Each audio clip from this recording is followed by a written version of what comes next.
लड़के को मानसिक और शारीरिक रूप से प्रताड़ित किया जाता है, उसे जाति सूचक शब्दों से अपमानित किया जाता है, जातिगत भेदभाव किया जाता है। इवन जो based on the complaint register है, यहां तक कि उसे जान से मारने की भी प्लानिंग की जाती है। ये सारी कंप्लेंट जब रजिस्टर कराई जाती है।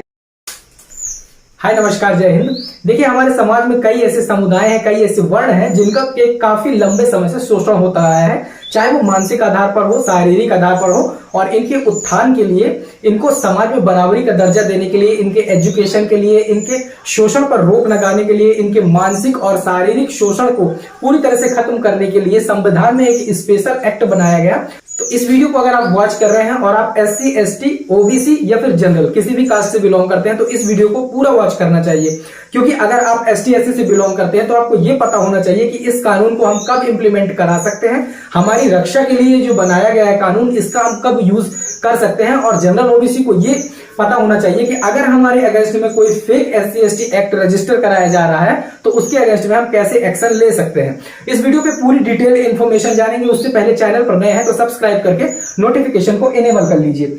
इस जजमेंट को डिस्कस करने से पहले ये जानना जरूरी है कि एक्चुअल में SC, ST एक्ट है क्या, क्योंकि जब SC, ST एक्ट ही नहीं पता होगा तो जजमेंट डिस्कस करने का कोई सेंस नहीं बचता मेरे हिसाब से। SC, ST एक्ट यानी कि schedule caste, schedule tribe prevention of atrocities act 1989, अनुसूचित जाति अनुसूचित जनजाति अत्याचार निवारण अधिनियम 1989 इसलिए बनाया गया कि जो SC और ST कैटेगरी के लोग हैं उनके ऊपर जो अत्याचार किया जाता है उसे रोका जा सके, उस पर रोकथाम लगाई जा सके।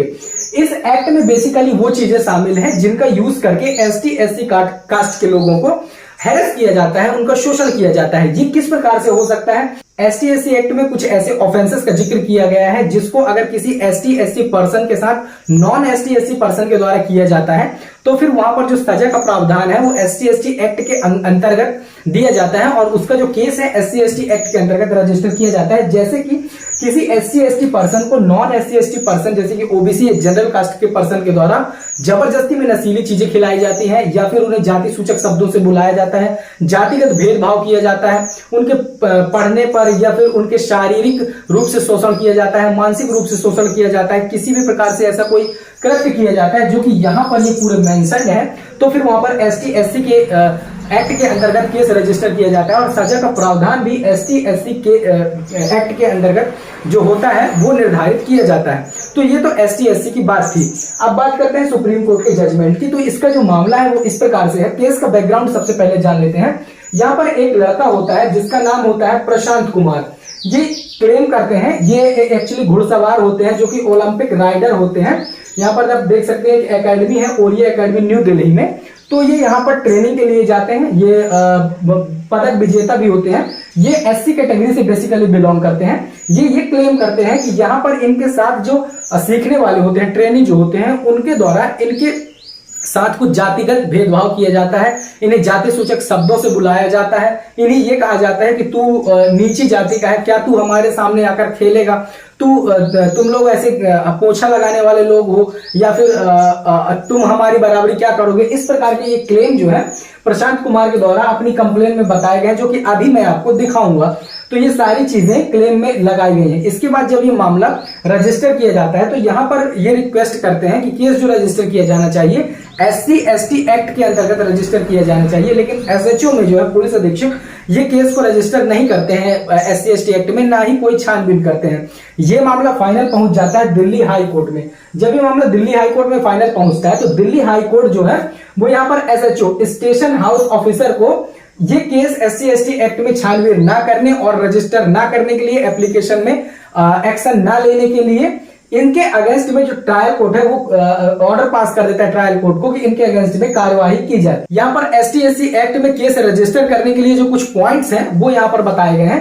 पहला कि duty to register an FIR, the SHO mandate to register FIR ST, SC act, जो कि उन्होंने नहीं की। दूसरा टाइमली प्राइमरी इंक्वायरी, तो जो टाइम होता है वो विदिन 7 डेज होता है, जबकि 59 दिनों में भी कोई कार्यवाही नहीं की गई।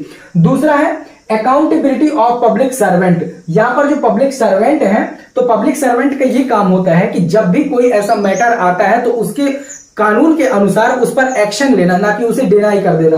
तो वो काम उन्होंने नहीं किया। ST, SC एक्ट के यहाँ पर जो बताया गया सेक्शन 4(1) और 4(2) के अंतर्गत ये पनिशेबल है।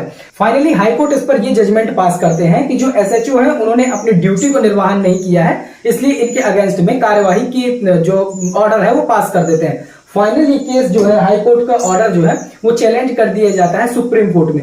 यहाँ पर आप ये एप्लीकेशन सबसे पहले देख लें, सुप्रीम कोर्ट में बाद में डिस्कस करेंगे।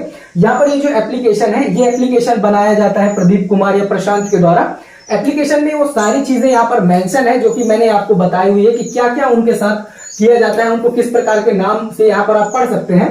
ये यहाँ पर आप स्पष्ट रूप से पढ़ सकते हैं कि ऐसे शब्दों के द्वारा उन्हें बुलाया जाता है। यहाँ पर उनसे कहा जाता है कि तू क्या करेगा राइडिंग, या फिर तू हमारे अगेंस्ट में या हमारे सामने क्या टिक पाएगा, इस प्रकार के उसे मतलब मेंटली और फिजिकल रूप से टॉर्चर किया जाता है। हालांकि एक बात को ध्यान देना यहाँ पर जरूरी है कि जब भी कोई रजिस्टर किया जाता है केस या फिर जब भी कोई कानून बनाया जाता है तो वो ऐसे ही नहीं बनाया जाता, दाल में कुछ ना कुछ काला तो होता है। ऐसा नहीं है कि यहाँ पर इनके द्वारा जो ये दिया गया है ये पूरी तरह से गलत है, पूरी तरह से सही है, ये मैं कहने से बचूंगा, लेकिन कुछ ना कुछ इस प्रकार से तो हुआ होगा, उसका हैरेसमेंट हुआ होगा जरूर है, तभी इस प्रकार की कंप्लेन यहाँ पर रजिस्टर हुई है। हालांकि जो भी यहाँ पर लिखा गया है ऐसा हुआ या नहीं हुआ या फिर कुछ लड़ाई झगड़ा कुछ ना कुछ तो हुआ होगा। तो ये जो कंप्लेन है ये सारी कंप्लेन इस प्रकार से रजिस्टर कराई गई। इवन यहाँ पर व्हाट्सएप में आप देख सकते हैं कि जान से मारने की भी इनकी बात की गई है कि मुझे अपनी जान से बहुत खतरा है, मेरी जान की रक्षा कीजिए, ऐसी कंप्लेन इन्होंने रजिस्टर कराई थी। हाईकोर्ट ने जब जजमेंट पास किया तो जजमेंट में उन्होंने इस बात को भी क्लियर किया कि कब SC/ST एक्ट के अंतर्गत FIR जो है रजिस्टर कराई जा सकती है।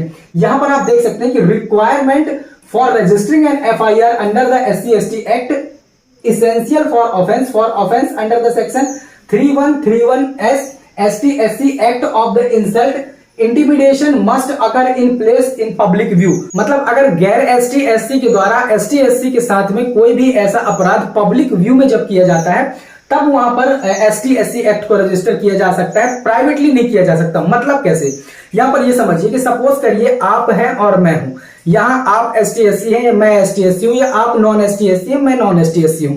तो अगर आप मेरे को कुछ कहते हैं तो मैं कुछ भी जाकर लिखवा दूंगा तो इस बात को तो माना नहीं जाएगा। कोई प्रूफ होना चाहिए ना कि आपने मेरे साथ कोई अत्याचार किया, कोई उत्पीड़न किया मेरे साथ, या फिर मैं आपके साथ करता हूं तो आप डायरेक्ट जाकर पुलिस स्टेशन में बोल दोगे कि इसने मेरे साथ ये किया। तो यहां पर बोलने से तो चलेगा नहीं, सबूत के आधार पर चाहिए। तो पब्लिक प्लेस में एक सबूत बन जाता है। अब यहां पर पब्लिक प्लेस को 2 पार्ट में कैटेगराइज किया गया है। देखो, सबसे पहली बात है पब्लिक व्यू और दूसरा है पब्लिक प्लेस। पब्लिक व्यू का मतलब क्या है कि जब कोई भी ऐसा ऑफेंस प्राइवेट प्लेस में किया जाता है, लेकिन उसका एक जीता जागता उदाहरण होता है, जैसे कि वहां पर कोई दूसरा आदमी खड़ा हुआ हो, या फिर आपके पास उसका वीडियो फुटेज हो, या फिर आपके पास कोई ऐसी ऑडियो रिकॉर्डिंग हो जो कि इस बात को प्रूफ कर सके कि हाँ ऐसी चीज इसके साथ की गई है, ST/SC के साथ इस प्रकार का व्यवहार किया गया है, तो वो आ जाता है पब्लिक व्यू में। दूसरा आता है पब्लिक प्लेस में। टिपिकली जब किसी ऐसे जगह पर, रोड पर या पार्क पर या गवर्नमेंट बिल्डिंग पर 2-4 लोगों के बीच में ऐसे किसी काम को किया जाता है, ऐसा कोई अपराध किया जाता है, तब उसे पब्लिक प्लेस कहते हैं। जब तक पब्लिक व्यू में ये चीजें नहीं होंगी, जब तक आपके पास ठोस प्रमाण नहीं होंगे, तब तक ST/SC एक्ट के अंतर्गत केस रजिस्टर नहीं किया जाएगा। SHO के द्वारा हाई कोर्ट के ऑर्डर को जब फाइनल सुप्रीम कोर्ट में चैलेंज किया जाता है तो सुप्रीम कोर्ट फिर से वही चीजों को डिस्कस करते हैं, केस का पूरा बैकग्राउंड, केस के बैकग्राउंड के बाद जो ST/SC में चीजें इंप्लीमेंट होनी चाहिए वो चीज, और इसके बाद जो हाई कोर्ट के द्वारा ये ट्रायल कोर्ट को ऑर्डर दिए गए थे कि SHO के अगेंस्ट में कार्यवाही की जाए जो इन्होंने अपनी ड्यूटी नहीं निभाई है, ST/SC एक्ट के अंतर्गत केस रजिस्टर नहीं किया, जरूरी कार्यवाही को नहीं किया है, तो इसको खारिज कर दिया। दिल्ली हाई कोर्ट की जो ऑर्डर है उसको खारिज करते हुए ये कहा सुप्रीम कोर्ट ने कि किसी भी पब्लिक सर्वेंट के अगेंस्ट में बिना एडमिनिस्ट्रेटिव इंक्वायरी के कोई भी ऐसा उसके अगेंस्ट में प्रोसीड नहीं किया जा सकता है। तो पहले इस पर एडमिनिस्ट्रेटिव इंक्वायरी होनी चाहिए, इसके बाद ही उनके अगेंस्ट में कोई एक्शन लिया जाना चाहिए। और फाइनल जो सुप्रीम कोर्ट ने जजमेंट दिया वो जजमेंट ये दिया कि SHO के अगेंस्ट में बिना एडमिनिस्ट्रेटिव इंक्वायरी के किसी भी प्रकार का कोई कार्यवाही नहीं की जानी चाहिए, पहले ये होना चाहिए। दूसरी बात, जो ST/SC एक्ट है उसमें जो हाई कोर्ट ने बताया पब्लिक प्लेस और पब्लिक व्यू में होना चाहिए, उन सारी चीजों को यहाँ पर डिस्कशन किया। तो फाइनल ये सुप्रीम कोर्ट का जजमेंट था और हाई कोर्ट का जजमेंट था कि ST/SC एक्ट कब इंप्लीमेंट किया जा सकता है और कब इंप्लीमेंट नहीं किया जा सकता है। आई होप आपको ये वीडियो पसंद आया होगा, और अगर आपको ये वीडियो पसंद आया हो तो लाइक करें, दोस्तों के साथ शेयर करें, चैनल पर नया सब्सक्राइब करें। मिलेंगे किसी नए वीडियो में, तब तक के लिए जय हिंद, टाटा, बाय बाय।